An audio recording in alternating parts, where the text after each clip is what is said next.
নমস্কার বন্ধুরা, মানসীস রান্নাঘরে আবারও আপনাদের সবাইকে স্বাগত। আপনারা কেমন আছেন? আমিও ভালো আছি।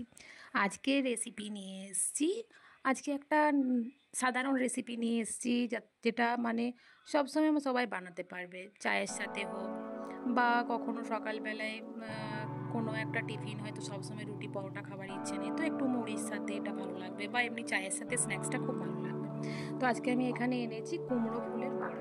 তো কুমড়ো ফুলের বড়া রেসিপি বানাবার জন্য কুমড়ো ফুলগুলো ভালো করে ধুয়ে কুচি কুচি করে কেটে নিয়েছি, এবং এর সাথে আমি মিশিয়েছি বেসন, চালের গুঁড়ি, কালো জিরে, জিরে গুঁড়ো, লঙ্কা গুঁড়ো, হলুদ, নুন, আর ওই একটু হালকা স্বাদের জন্য চিনি। তো এগুলো সব আমি একসাথে নিয়ে পরে ভালো করে এটা মিশিয়ে নেব।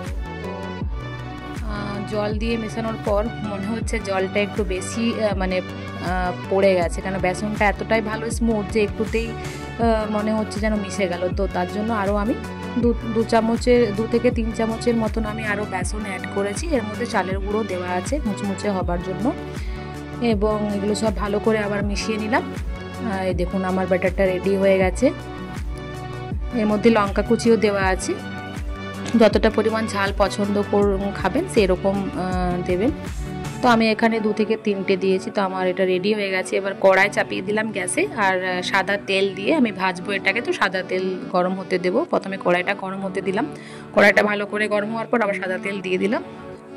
তো সাদা তেল বেশি না, ওই বড় চামচের 2 থেকে 3 চামচ, চাই আর একটু বেশি হলেও কোনো ক্ষতি নেই। তো আমি এখানে 3 চামচের মতন অ্যাড করেছি।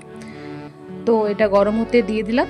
ভালো করে গরম হবে তবে আমি বড়াটা বানাতে পারবো, তাছাড়া ঠান্ডা হলে দিয়ে দিলে পর উঠতে চায় না কিছুতে। তার জন্য ভালো করে আমি হাই আছে একটু ভালো করে গরম করে নেবো, এবং তারপর গ্যাসটা একটু কম করে দেবো। একদম স্লো আছে বড়াগুলো আমি একটার পর একটা দিয়ে ভাজবো। তো চামচে করে দিচ্ছি ছোট ছোট, আপনারা চাইলে একটু বড় সাইজেরও করতে পারবেন। তো আমি ছোট ছোটই করেছি, যেহেতু ফুলবে। খাবার সোডা একটু মতন দেওয়া আছে, আর ভালো করে ফাটিয়ে নিয়েছি। যত ফাটাবেন তত এটা ফুলবে। আমি এখানে একটা একটা করে চামচে করে একটা করে দিয়ে দিচ্ছি।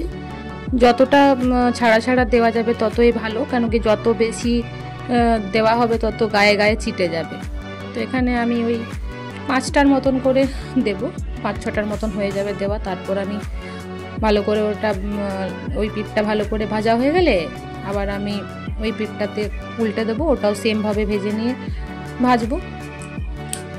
এই রেসিপিটা খুব জলদি হয়ে যাবে, ভাতের সাথে, মুড়ির সাথে, চায়ের সাথে, সস দিয়ে খাওয়া, চাটনি দিয়ে খাওয়া, সবের সাথে এইটা চলবে, আর খুব টেস্টি হয় এটা। গোটা গোটাও ভাজা যায়। তো আমি এখানে কুচি কুচি করে নিয়েছি।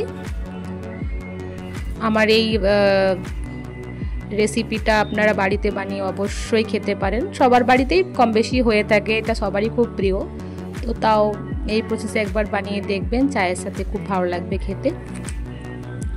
আমার এই চ্যানেলের রেসিপিগুলো যদি আপনাদের সবারই ভালো লেগে থাকে তো লাইক কমেন্টস অবশ্যই করে জানাবেন কেমন হচ্ছে। আর ফেসবুক থেকে দেখে থাকলে লাইক কমেন্টস আর ফলো দিয়ে আমার পাশে থাকবেন, তাহলে আবার আমি নতুন নতুন রেসিপি আপনাদেরকে দেখাতে পারবো। তো আমার এখানে হয়ে গেল ভাজা একবার। তো আমি একটা একটা করে তুলে নিচ্ছি। বড়াগুলো বেশ লাল লাল করে ভাজা হয়েছে। তো আমি আবার সেম প্রসেসে যতটা ব্যাটার আছে ওটা দিয়ে আবার আমি চামচে করে করে আবার সেমভাবে ওগুলোকে কড়াইয়ে দেব এবং তুলে নেব। ছোট ছোট করে বানাচ্ছি কি দেখতে ভালো লাগবে, তার জন্য। তো আমার এখানে আবার আমি দিয়ে দিলাম, এবং আমার ছেলের এটা খুব পছন্দ। মাঝে মাঝে বলে যে মা ওরকম করে বানিয়ে দাও, খাবো। তো ভাবলাম যে দেই, এটা সবারই পছন্দ, এরকম টাইপের বড়া সবারই ফেভারেট।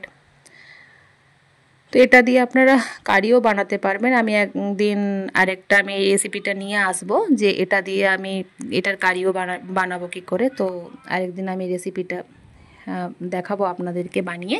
তো আজকে এমনি শুধুই রেখেছি ভাতের সাথে খাওয়ার জন্য। তো এক পিঠটা উল্টে দেব, লাল লাল করে ভাজা হয়ে গেছে আমার এই দিকটা, আবার ওই দিকটাতেও ভেজে নেবো ভালো করে, এবং একটা একটা করে আমি তুলে নেব বড়াটা। গরম গরম খেতে খুবই মুচমুচে হয়েছিল।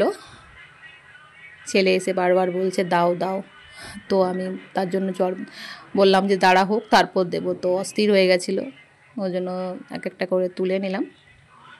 দেখুন কত সুন্দর দেখতে লাগছে। আমি পরিবেশন করব পেঁয়াজ কুচি, শসা কুচি, লঙ্কা দিয়ে। তো আপনারা একবার অবশ্যই এটা ট্রাই করবেন আর জানাবেন কেমন হয়েছে খেতে। আমার ভিডিওটি শেষ পর্যন্ত দেখার জন্য আপনাদের অসংখ্য ধন্যবাদ।